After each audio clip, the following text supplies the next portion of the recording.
warahmatullahi wabarakatuh. Apa kabar teman-teman? Sehat semua? Semoga Anda semua senantiasa dalam lindungan Tuhan Yang Maha Esa. Saya berpesan agar Anda semua tetap menjaga kesehatan dan tetap mematuhi protokol kesehatan yang telah ditetapkan oleh pemerintah. Saya Arwin Baso, Widya Iswara pada PPSDM Kementerian ATR BPN. Baik teman-teman, mari kita masuk ke materi pokok yang pertama. Yang pertama kita akan bahas di materi pokok pertama ini adalah konsepsi tanah negara.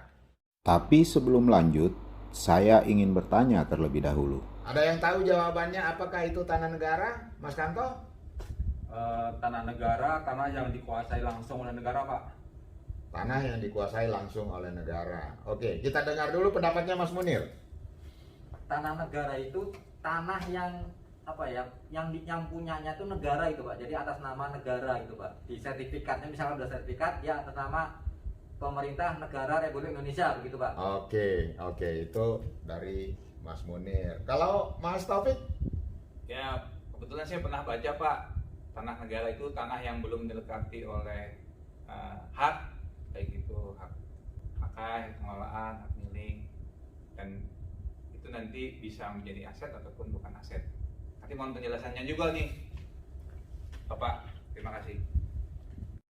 Teman-teman, sekarang mari kita lihat konsep dari hak menguasai negara.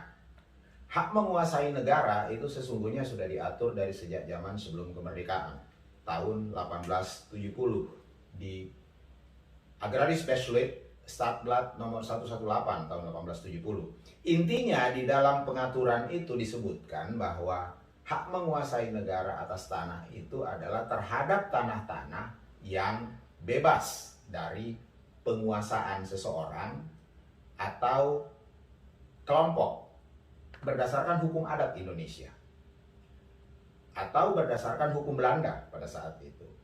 Lalu kemudian tanah-tanah itu disebut sebagai free land domain, tanah yang bebas, dan itu dikuasai sepenuhnya oleh negara.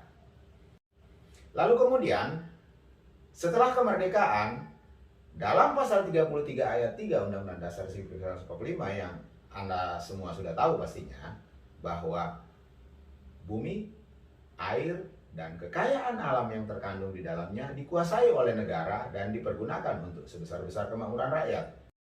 Hal ini kemudian dilanjutkan lagi pada tahun 1960 di dalam UU PA pasal 1 angka 2, UU PA itu Undang-Undang nomor 5 tahun 1960, disebutkan bahwa pada prinsipnya hak menguasai negara itu adalah hak mengatur, bukan memiliki.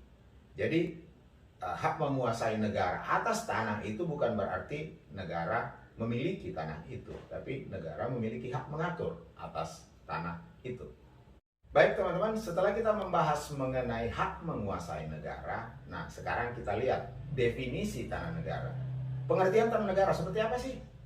Tanah negara dirumuskan oleh para pakar pertanahan, pakar hukum agraria, mulai dari Prof. Maria Suardjono, Prof. Budi Harsono, lalu kemudian ada Prof. Ari Hutagalung, lalu kemudian ada Prof. I. Sugiarto.